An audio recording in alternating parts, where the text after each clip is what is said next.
Hey guys, it's your girl, the Uterus Ninja, and I am back with another Uterus Ninja video.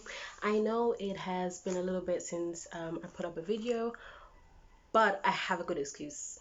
Okay, I have a good excuse, and my excuse is that I caught the Rona. And in the new year, the plan was actually to put out a video of 5 things to leave behind in 2020, but I didn't get to shoot it, so we'll do that now. So let's get right into it.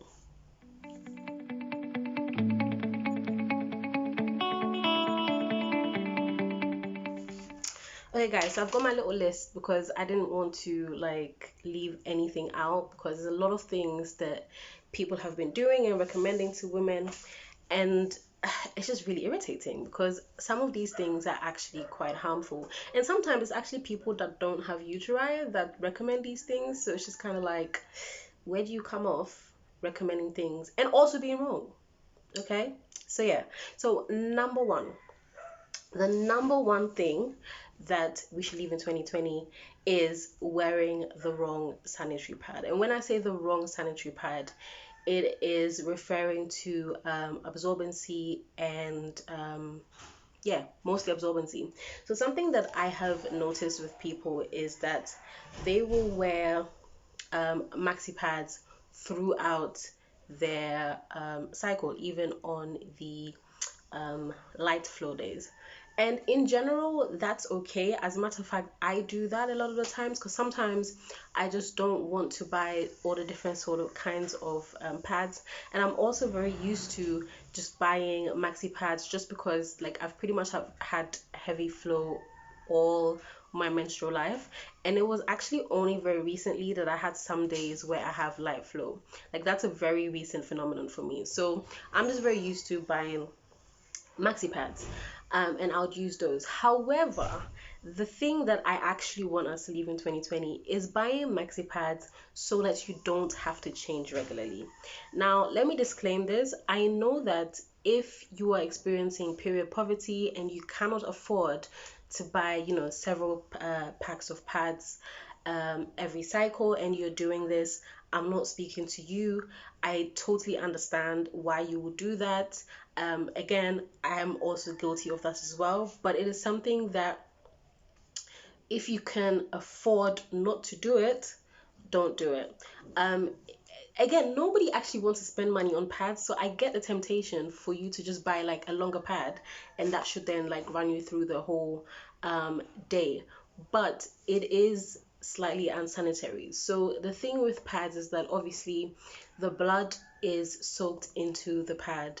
Um, but then, as I mentioned in previous videos, once blood is outside and it's sort of like exposed to the environment, it does start degrading.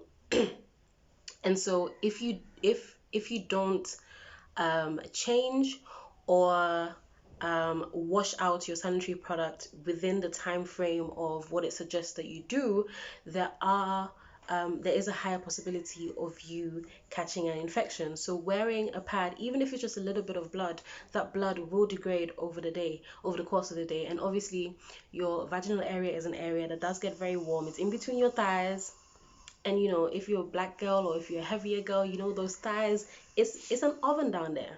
Okay, and that's a good thing for certain situations, but not when you've got blood essentially degrading in your panty. And so I would like for all of us that can afford it to kind of like get out of that habit of buying longer pads or maxi pads, etc., for the sole reason that you do not want to change as often during the day. If you can't afford it, that's absolutely understandable. But if you can afford to buy the appropriate pad, or even if you want to continue wearing maxi pads, that's fine. Just change them regularly. Okay. So, the second thing that we're leaving in 2020 is drinking cranberry juice with plenty sugar. So the ocean spray, the does Don Simon do what do you call it, cranberry, whatever it may be, all those ones that have high sugar content. Now, the thing with cranberries is that it does help prevent urinary tract infections. It can help prevent urinary tract infections and all those kinds of things. However, it's not a cure-all. It's not like, it doesn't have the same potency as perhaps antibiotics, and so you would have to drink a lot of cranberry juice to cure a UTI. Usually, UTIs that are being treated by with cranberry juice is essentially your body just healing itself. Really, the cranberry juice doesn't have much to do with it, especially when it's all these cranberry juices that are really high in sugar. If anything, you're likely making the infection worse. So with thrush and all those kind of things, a high sugar diet will actually make those things worse. So don't do it. Alternatively, what you can do, you can actually, if you're in a place where you can get hold of fresh cranberries, just buy those and eat those. That's much healthier. If in an area where you can't get fresh cranberries, so for example in Ghana, you can buy the dried ones. You can sprinkle them on your salads, on your porridge, pop them on your little smoothie bowls or whatever. Or alternatively, you can actually just put a couple in a cup of tea, in a teacup, and just pour some hot water over it, and then you have some cranberry tea. And then you can sweeten that, if you must, with some honey, which is anti-inflammatory anyways, which so it would help cure the thrush or whatever other infection it is that you have. Okay. Number 3, so the third thing, and which is probably the most important thing on this list, but I wanted to like ease myself into it, is please, I'm begging you. Like, I'm actually, this is like the typical Ghanaian symbol of begging. I'm begging you, please stop using Aisha salts and tightening chalk and all those sort of things. There's a plethora actually when it comes to Kaya Mata. There's a plethora of items that appear to be natural and are advertised as tightening products. Now, the problem with Kaya Mata in general, Kaya Mata is essentially natural remedies for sexual health. Okay, so some of the items that I sell for Aya herbs and teas, technically I guess are Kaya Mata as well, because they are natural items that help with sexual health. The thing with Kaya Mata is that because it's essentially traditional medicine, I guess, traditional West African, mostly northern Nigerian medicine, sometimes it's hard to tell what the item actually is, and even harder to tell how it's supposed to actually work. And so with my Kaya Mata items, I like to stick to things that I know exactly what the origin is. I can explain what the ingredients are. I know the English names for them, so that when people ask me, I can actually explain to them what plant everything is coming from. And so people are actually educated on what they're taking. Again, very typically for traditional medicine, a lot of other vendors don't do that. They just sort of like trust the herbalist that they get the items from, that XYZ does ABC, and just use that information to tell their clients that this is supposed to do this. They don't really understand how it works, or for example, like what plant the things are coming from, or the English names of the plant. So sometimes customers can sort of be left in the dark.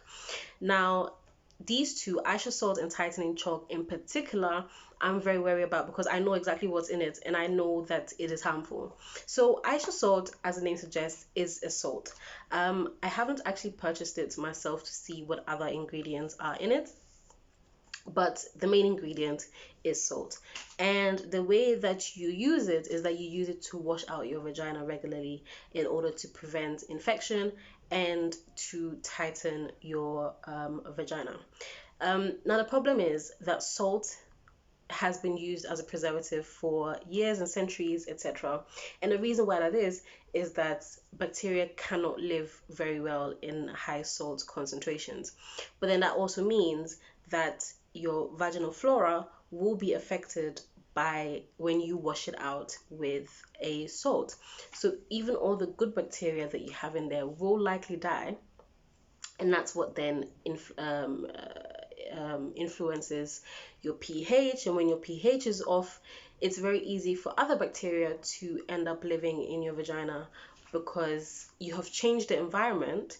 And so the good microorganisms that live in your vagina that help it to work the way that it's supposed to work, are now all of a sudden dying, and it leaves room for other bacteria to perhaps flourish. Or even if no other bacteria flourish, your vagina just that won't work the way it's supposed to, because everything that's supposed to be living in there, you've essentially killed. Um, Also, salt obviously dehydrates, which means that your vagina will be dehydrated, and that's sort of the tightening aspect of it. However, if you want your vagina to be tight, you don't want to do that by dehydrating it. And the tightening chalk pretty much works the same way. So it's like a stick. I'll see if I can insert some pictures in here. I'm really bad at editing, so let's see how that goes. But yeah, it's basically like a stick, a chalk, and you insert it for a while in order to tighten up your vagina. Now, we all know that chalk is very drying. It absorbs moisture, and that is how it essentially shrinks or helps your vagina tighten. And you can already tell that that's not a healthy way to tighten your vagina. Furthermore, I don't like the concept of tightening products anyway, because they are based on very misogynist. I don't actually like the concept of tightening products anyway, because they are based on very misogynistic sort of ideas that the vagina always has to be tight. And perhaps if a woman has a looser vagina, that means she's promiscuous, or she doesn't know how to take care of herself. Now, we all know, or we should know, the vaginas are elastic, and so they will revert to their original size, regardless of what. Even women that have had babies, their vagina will go back to their original size. Of course, some women's vaginas naturally are tighter than other women. I have friends who, perhaps even have difficulty sometimes with penetrative sex just because they're naturally so tight. And then there are other women who don't necessarily have that much problem even the first time that they had sex, because their vagina isn't that tight and they produce a lot of natural lubrication as well, which made it very easy for penetration. Everybody is different.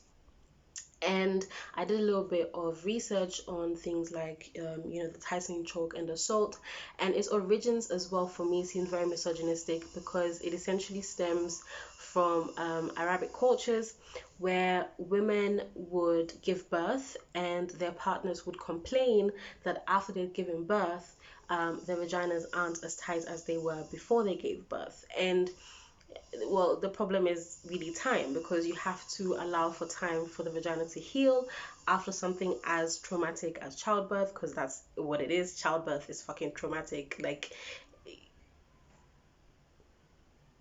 okay, you have to give it time for everything to go back the way that it is. Of course, I know that a lot of couples have had sex sooner than the recommended time before recommended time that they give you after childbirth.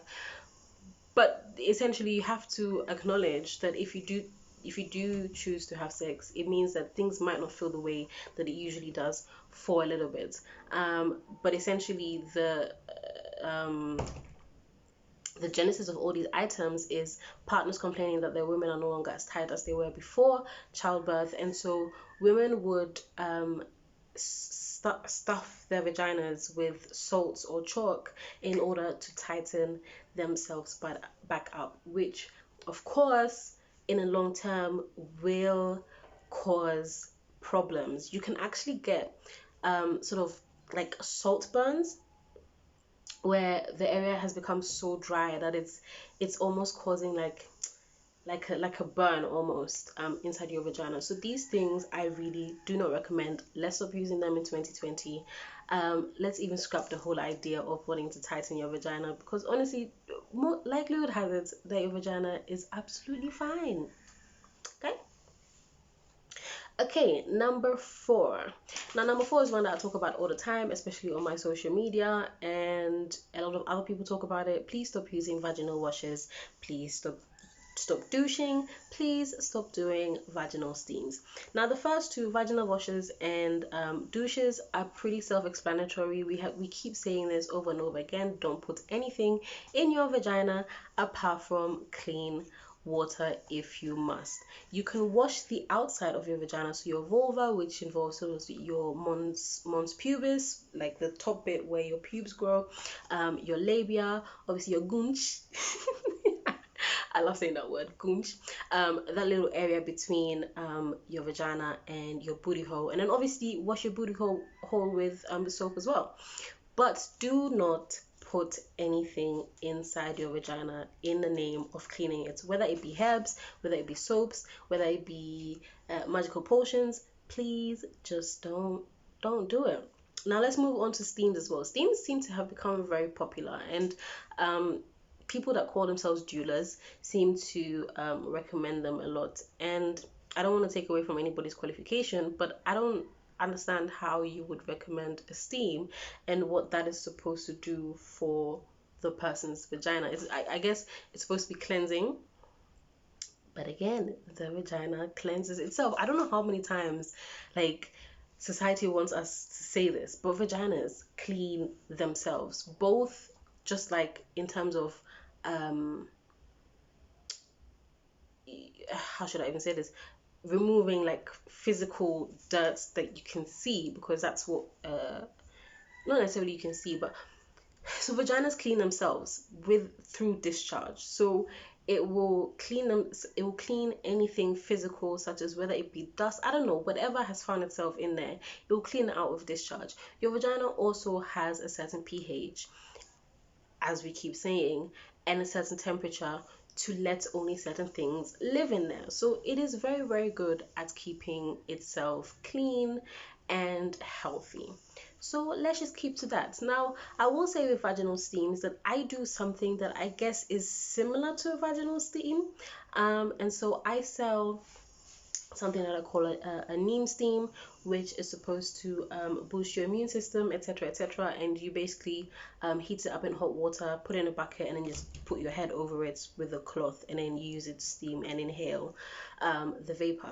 Sometimes when I've had very severe pelvic pain, or I've had a very long period or cramps or whatever it may be, what I'll do is I will do a neem steam in a bucket, and then I will sit on the bucket. However, I do this with my panties still on.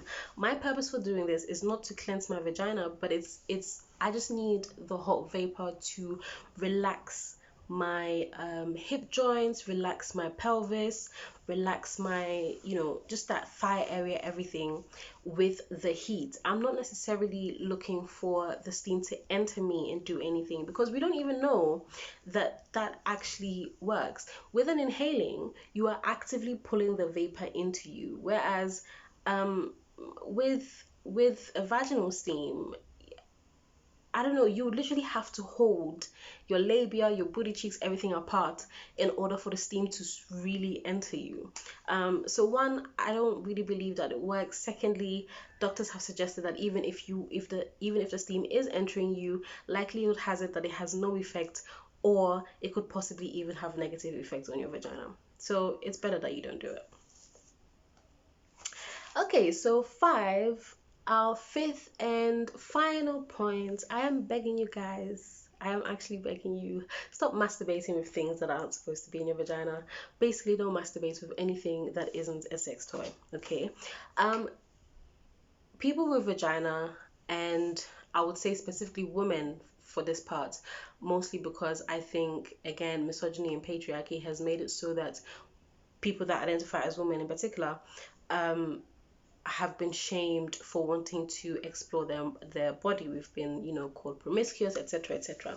But we should become more comfortable with touching ourselves with our hands. When it comes to masturbation, your hands are really your best friends, okay? You can wash them, they can be clean, it's skin to skin, so you know that there's nothing artificial touching your vagina. And they're agile, you can get into all the crevices and all the fun bits, and you can adjust how many fingers that you insert in your vagina, okay? And then besides that, I understand that you want to keep it exciting. Maybe sometimes you can't be bothered to be doing for like 30 minutes. Okay, I get it. And toys are fun, okay? But please stick to things that have actually been manufactured for sex or pleasure. And then also make sure that the particular toy that you've bought is actually meant for insertion. I actually have a bullet, but one of the larger ones. And I bought it pretty much just because it's pretty, it was pink. But when it came, I realized that even though it is big enough to potentially be pleasurable when inserted, I realized that it was actually coated. So there's the pink color is a coating, okay? And the actual vibrator itself is metal. And so at some point I realized that the coating was peeling a little bit.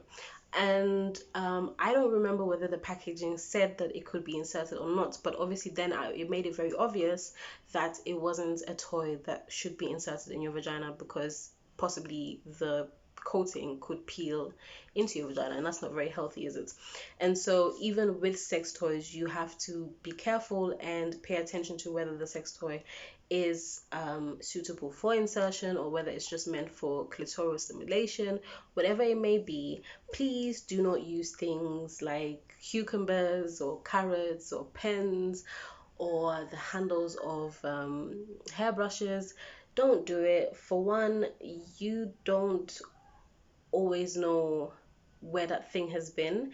And with toys, if there's ever a moment where Konji has caught you so bad that you don't clean your sex toy before using it, at least you know that it's a thing that is specifically dedicated to that, and hopefully you don't share sex toys, and so you know that that thing has only been in your vagina or around your vagina, and so there's a certain safety, I guess, that the thing won't be contaminated with anything. But if you use items that are usually used for other things, you can't be sure where that thing has been, where you've put it, what germs have gone on it. It's probably been on your dresser, dust has been on it.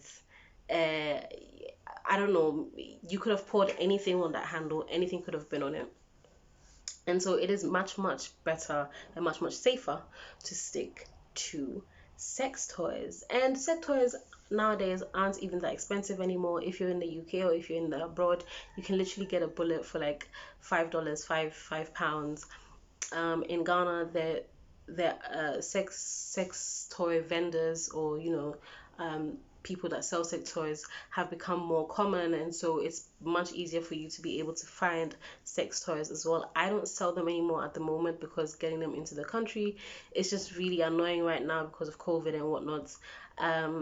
But yeah, they're not that hard to find for it to be an excuse to use other things, especially when it can be potentially detrimental to your vaginal health. Okay?